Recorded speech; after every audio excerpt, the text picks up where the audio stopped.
ભજન ગમે તો લાઈક કરજો, કોમેન્ટ કરજો, સબસ્ક્રાઇબ કરજો, લાઈક કરવાનું ભૂલતા નહીં. આજે આપણા સમક્ષ છે ભજન રામ લક્ષ્મણની વાર્તા. કહું રામ લક્ષ્મણની વાર્તા, કહ્યું માતા પિતાનું એ તો માનતા.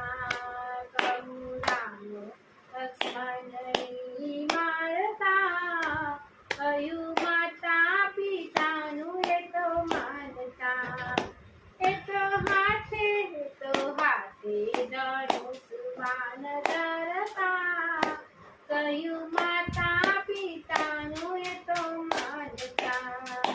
રાજા દશરથના બાળ માતા કૌશલ્યાના બાળ, રાજા દશરથના બાળ માતા કૌશલ્યાના, એ તો યાદના ગુરુ